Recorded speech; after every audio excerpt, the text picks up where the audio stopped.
Welcome to రాజనీతి. డిఎస్సిలో అవకతవకల పేరుతో వైఎస్ఆర్ కాంగ్రెస్ పార్టీ చేస్తున్న ఆందోళన రాష్ట్ర ప్రభుత్వానికి, విద్యామంత్రి నారా లోకేష్కి మంచి పబ్లిసిటీ ఇస్తూ ఉంది. కొద్ది రోజులుగా జన్జీ పేరుతో వైసీపీ చేస్తున్న ఆందోళనలో ప్రజా నమ్మకాన్ని చూరగొనలేకపోతున్నాయి. ఎందుకు అంటే వైసీపీ అసలు ఈ డిఎస్సి మొదలుపెట్టినప్పుడే దానికి వ్యతిరేకంగా పిటిషన్లు వేయించింది కోర్టులో. ఆ తర్వాత పేపర్ లీక్ అయినాయని విమర్శలు చేశారు. మళ్ళీ ఆ తర్వాత కొన్నాళ్ళకి స్పోర్ట్స్ కోటాలో అక్రమాలు జరిగాయని హడావుడి చేశారు. ఈ ఆరోపణలు ఏవి కూడా జనం పెద్దగా నమ్మల. కారణం ఏంటి అంటే ఈ ఆరోపణలన్నింటినీ ప్రభుత్వం, అలాగే ప్రభుత్వం తరపున అధికారులు వీళ్ళంతా కూడా సవివరంగా తిప్పికొట్టారు. ఎక్కడ కూడా ఎలాంటి అవకతవకలకు ఆస్కారం లేకుండా పారదర్శకంగా నిర్వహించామని వాళ్ళు చెప్పారు. ప్రజలు దాన్ని నమ్మారు. ఈ వైఎస్ఆర్ కాంగ్రెస్ పార్టీ ఢిల్లీలో జన్జీ యాజిటేషన్ సక్సెస్ అయిన తర్వాత నీట్కి వ్యతిరేకంగా వాళ్ళు చేశారు, నీట్ లీకేజ్కి వ్యతిరేకంగా ధర్మేంద్ర ప్రధాన్తో రాజీనామా చేయించారు. కాబట్టి ఇక్కడ కూడా అలాగే చేసి విద్యామంత్రి నారా లోకేష్తో రాజీనామా చేయించాలి అనే డిమాండ్తో గొడవ చేస్తున్నారు. అయితే వీళ్ళ ఆందోళనలో జన్జీ కానీ లేదా డిఎస్సి అటెంప్ట్ చేసి ఉద్యోగం పొందలేకపోయిన అభ్యర్థులు కానీ పెద్దగా లేరు. అంతా వైసీపీ వాళ్ళే ఉన్నారు, వైసీపీ నాయకులు, వైసీపీ క్యాడర్ ఉన్నారు. ఇప్పుడు ఇవాళ అసెంబ్లీ సమావేశాలు మొదలైన తర్వాత శాసన మండలిలో వైసీపీ సభ్యులు కార్యకలాపాలు అడ్డుకున్నారు. ఎందుకంటే అసెంబ్లీకి వీళ్ళు హాజరు గారు, శాసన మండలికి వెళ్తారు, మెజారిటీ సభ్యులు ఉన్నారు కాబట్టి అక్కడికి వెళ్ళి పెద్దల సభలో రచ్చ చేశారు. వైసీపీ సభ్యుల ఆందోళనతో సభ వాయిదా పడింది. అసెంబ్లీలో మాత్రం మంత్రి నారా లోకేష్ డిఎస్సి మీద పవర్ పాయింట్ ప్రజెంటేషన్ ద్వారా వివరణ ఇచ్చారు. వైఎస్ఆర్ కాంగ్రెస్ పార్టీ చేస్తున్న ప్రతి ఆరోపణను కూడా ఆయన ఆధారాలతో తిప్పికొట్టారు. 1995 నుంచి తెలుగుదేశం పార్టీ ఈ డిఎస్సి ద్వారా 1,80,000 మందికి పైగా ఉపాధ్యాయుల్ని రిక్రూట్ చేసిందన్నారు. అదే వైఎస్ఆర్ కాంగ్రెస్ పార్టీ 2019 నుంచి 24 వరకు 5 ఏళ్ళు అధికారంలో ఉండి ఒక్కరిని కూడా రిక్రూట్ చేయలేదు.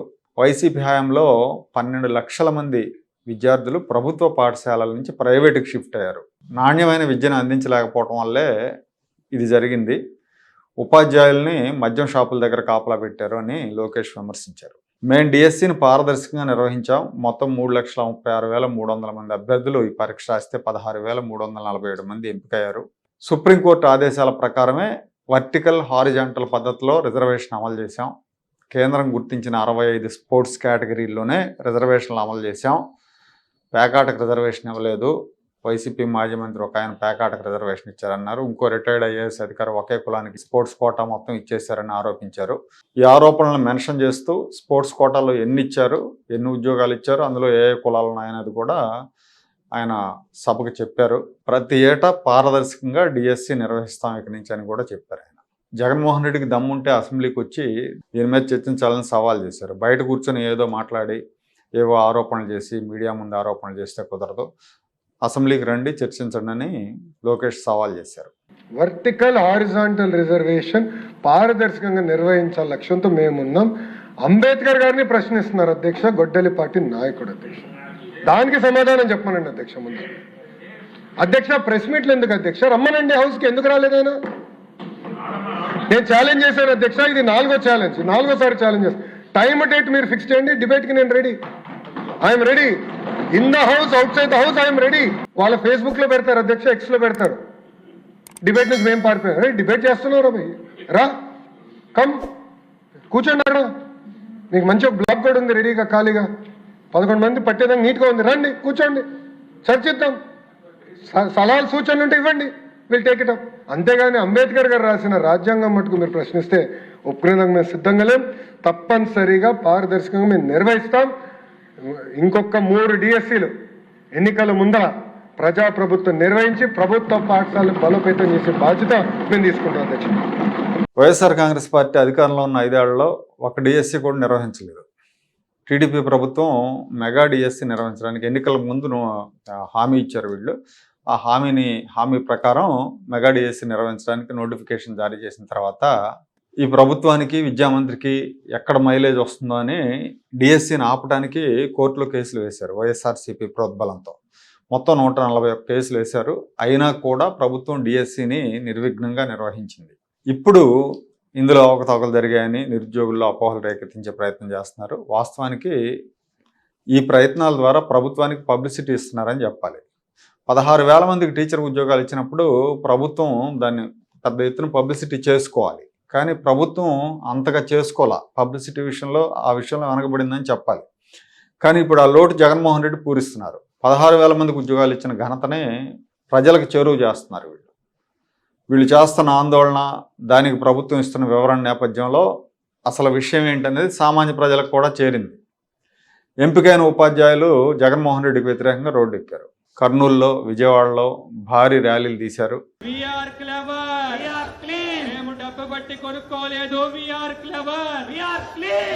ఎప్పటికైనా నిజం తెలుసుకో, నిందలు వేయడం మానుకో, నిజం తెలుసుకో, నిందలు వేయడం మానుకో.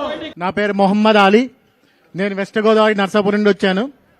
మొన్న జరిగిన మెగా డిఎస్సి 2025లో నేను స్కూల్ అసిస్టెంట్ ఇంగ్లీష్గా సెలెక్ట్ అయ్యాను. చాలా ఆనందపడ్డాను. ఇంకో విషయం, నేను జగన్ గారి అభిమాని, కేవలం జగన్ గారి అభిమాని. నేనే కాదు, మా కుటుంబం అంతా జగన్ గారి అభిమానులే. మా నాన్నగారు, మా అమ్మగారు నర్సాపురంలో ఎవరిని అడిగినా చెప్తారు నా గురించి, వీధులు ఎవరిని అడిగినా చెప్తారు నా గురించి. ఆ అబ్బాయి జగన్ గారి పిచ్చాభిమాని అని చెప్తారు. నేను ముస్లిం సామాజిక వర్గం చెందిన వాడిని. ఆ సామాజిక వర్గం కాదు, పోనీ తెలుగుదేశం అభిమాని కాదు, తెలుగుదేశం కార్యకర్తని కాదు. అయినా మనకి ఉద్యోగం వచ్చింది. నీ అభిమానికి ఉద్యోగం వచ్చింది. ఇంతకంటే పారదర్శకత ఏంటి? జగన్ అభిమాని అయిన నీ అభిమానికి ఉద్యోగం వచ్చింది. ఎంతో కష్టపడ్డాను. నేను నిద్ర లేని రాత్రులు గడిపాను, తిండి మానేసి చదివాను. ఆ జగన్ గారిని ఈ రోజు నేను సభాముఖంగా అంబేద్కర్ గారి సాక్షిగా చెప్తున్నా, ఈ రోజు నుంచి నేను అభిమాని కాదు. ఈ రోజు నుంచి నేను నీ అభిమాని కాదు. నాకు ఉద్యోగం ఇచ్చిన సిబిఐనే నాకు దేవుడు ఈ రోజు రండి. నా పేరు కుమారి. నేను కృష్ణగిరి మండలంలో జాబ్ చేస్తున్నాను. మెగా డిఎస్సి 2025 ద్వారా నాకు జాబ్ వచ్చింది. డిఎస్సి ఇస్తారనే ఆశతో చాలా సంవత్సరాలు ఎదురు చూసినాము. 7 సంవత్సరాల తర్వాత మన సీఎం గారు మొదటి సంతకం పెట్టి వెంటనే దానిని యుద్ధ ప్రాతిపదికన పూర్తి చేయడం ద్వారా మేము చాలా సంతోషించాము. 7 సంవత్సరాలు అష్టదిగ్బంధనం లాగా కేవలం ఇంట్లో మాత్రమే ఉండి ఏ ఫంక్షన్లకి వెళ్లకుండా కష్టపడి చదివి జాబ్ తెచ్చుకున్నాం మేము. ఈ డిఎస్సి మీద ఇట్లా ఆరోపణలు చేస్తుంటే అది వాళ్ళపై ఆరోపణల కంటే మా కష్టాన్ని అవమానించినట్టుగా మేము ఫీల్ అవుతున్నాం. ఎందుకంటే 1 రోజు 2 రోజులు, నెల, సంవత్సరం కాదు మేము చదివింది.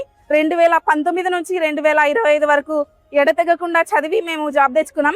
వీటన్నిటిని మోసం అంటే వాళ్ళకంటే ఎక్కువగా మేమే బాధపడుతున్నామని ఈ సందర్భంగా తెలియజేస్తున్నాను. మేము కష్టపడి పరీక్ష రాస్తే మా ప్రతిభని వైసీపీ అవమానిస్తుందని వీళ్ళు ఆగ్రహం వ్యక్తం చేస్తున్నారు. ఈ ఎంపికైన వాళ్ళలో వైసీపీ సానుభూతి పరులు కూడా ఉన్నారు. వాళ్ళు కూడా జగన్ వైఖరిని తీవ్రంగా విమర్శిస్తున్నారు. వైసీపీ రాజకీయం చేయటం కరెక్ట్ కాదంటున్నారు వాళ్ళు. తన పాలనలో ఒక డిఎస్సి కూడా నిర్వహించకుండా ఇప్పుడు కూటమి ప్రభుత్వం రిక్రూట్మెంట్ చేస్తూ ఉంటే తట్టుకోలేక తప్పుడు ప్రచారం చేస్తున్నారని వాళ్ళు వైసీపీని తప్పుపడుతున్నారు.